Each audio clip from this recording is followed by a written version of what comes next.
दक्षिण सोलापूर तालुक्यात सिंदखेड गावात आलेल्या पुरात अनेक गावकरी अडकल्याचा फोन लोकप्रधान न्यूज चॅनलला आला होता। यावर सिंदखेडच्या गावकऱ्यांना मदत करण्यासाठी लोकप्रधान न्यूज चॅनलचे कार्यकारी संपादक असलम शेख यांनी प्रांताधिकारी सुमित शिंदे यांना थेट फोन लावून सिंदखेडच्या परिस्थितीवर लक्ष देण्याची विनंती केली। यावेळी प्रांताधिकारी सुमित शिंदे यांनी सिंदखेड गावाला योग्य ती मदत प्रशासनाकडून पोहोचवण्याचे आश्वासन दिले। ऐका कॉल रेकॉर्डिंग। हाँ सर, हाँ सर। अरे ते सिंदखेडचं जे गाव आहे ना तुमचं संजवाड आणि सिंदखेड या दोन गावामध्ये लोक उंचीवर आहेत, तसा इश्यू नाहीये पाण्याचा। म्हणजे ते आपल्या रेस्क्यूची इमिजिएट रेस्क्यूची काही गरज नाहीये आज। अच्छा अच्छा। हा म्हणजे आपल्यापर्यंत जो मेसेज आला ना की इमिजिएट रेस्क्यू पाहिजे वगैरे, तर त्याच्या अपडेट मध्ये आहोत। मंडळाधिकारी पण आहेत संपर्कामध्ये माझ्या। मंडळाधिकारी फोन लागत नाही, मी ट्राय केला आता सरकारी सर। हो नाही ते काय व्हायलंय, एक 4-5 वेळा प्रयत्न करावा लागायलाय, कारण तिथे टॉवर्सचा सगळा लाईटची नाहीये म्हणून सांगतात ते। एक्झॅक्टली आणि त्यांना जेवण पण नाही मिळालं म्हणतात।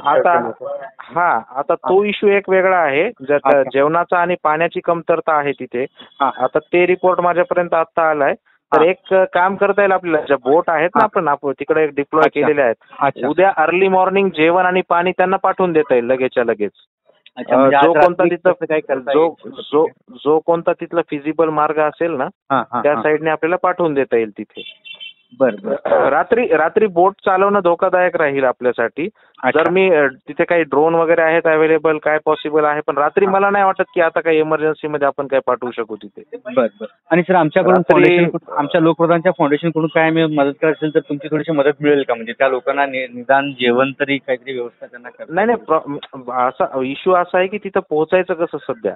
आपल्याकडे बोट आहे, परंतु रेस्क्यूच्या टीम्स ज्या आहेत त्यांच्यावर मर्यादा येतात रात्री जनरली रेस्क्यू ऑपरेशन कोणतेच चालत नाहीत एकदम। आता रात्री तिथं दिसणारच नाही ना, लाईट पण नसते आजूबाजूला कुठे। आणि त्याच्यात जर ती बोट पंक्चर झाली किंवा ह्या टीमलाच धोका झाला तर, किंवा आणताना किंवा ते लोकच पडले अचानकपणे काही घटना घडून, तर मग त्याची जबाबदारी विनाकारण, म्हणजे घटना एक करायची आणि दुसरं काहीतरी व्हायचं त्याच्यातून। त्यापेक्षा एक काम करता येईल, सध्या तिथे अवेलेबिलिटी काय तुम्ही पण माहिती घ्या, पाणी आणि अन्नाची अवेलेबिलिटी दोघांची पण नाहीये म्हणतात। ते काय म्हणतात की आम्हाला फोन जे आलं ना, ते लोक मध्ये अडकलेले आहेत, त्यांना काढता पण येणं आणि त्यांना सकाळपासून जेवणही नाहीये म्हणतात ते। म्हणजे काही पाणी सुद्धा नाहीये पिण्यासाठी। काल पटेल नावाच्या एका व्यक्तीने काल पण असंच केलं होतं की आम्हाला रेस्क्यू करा इथून। नंतर कळालं की त्याचं घर एकदम उंचीवर आहे, रेस्क्यूची अजून गरजच नाहीये। आणि आज पण मला वाटते रेस्क्यूची काही गरज नाही, परंतु गाव जर वेढलेला असेल तर आपण एक काम करूया, ह्याला उद्या सकाळी फर्स्ट लाईट तिथे आपण पाणी आणि जेवण दोन्ही पाठवून देऊया, किंवा नाश्ता जे काही अवेलेबल होईल ना आपल्याला ते पाठवून देऊया। आता रात्री मी काय करतो, पोलीस इन्स्पेक्टर आणि तहसीलदार दोघांनाही संपर्क साधतो आता लगेच, आणि काही आज रात्री काही करता येईल का त्याचा एकदा हे घेतो। तिथे काही लोक आहेत व्हॉलंटियर, ज्याचा व्हिडिओ माझ्याकडे काल रात्री आला होता। जर त्यांच्याकडून काही अवेलेबल झालं आपल्याला ना, तर तसंही बेटर आहे आपल्याला। बरोबर। कसं ते मध्ये अडकलेले आहेत, सकाळपासून त्यांना जेवण नाही असं त्यांचं म्हणणं येतंय, पाणी नाही आम्हाला। आपल्याला मला सांगा, आपल्याला एक्झॅक्टली कोणाचा फोन आला होता? तिथं काही लोक आहेत, शेख म्हणून एक टीचर आहेत, त्यांचा फोन आलेला।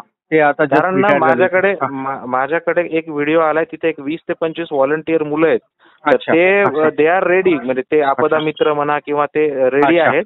तर त्यांच्याकडून काही हे तुम्ही म्हणताय जेवण पाणी तिथल्या तिथेच जर लोकल लेवलला ऍडजस्ट झालं ना, तर मी अवेलेबल करायचं बघतो आज लगेच। सर त्यांचा कॉन्टॅक्ट नंबर तुम्हाला मी शेअर करून ठेवतो, तुम्ही त्या करून द्या। येस। आणि दुसरं, सकाळी आपण पाण्याचं वगैरे बाकी जे म्हणताय, तर आपल्या लेवल कडून आपण बॉटल्स आणि हे पाठवून देऊया लगेच बोटीतून। ठीक आहे सर। तसं काय असेल तर मी तुम्हाला फक्त एक फोन करतो तुम्हाला आणखी एकदा कन्फर्म करून, तर थोडीशी तिथे थोडी मदत करा सर। येस काही प्रॉब्लेम नाही। Yes okay, thank you sir.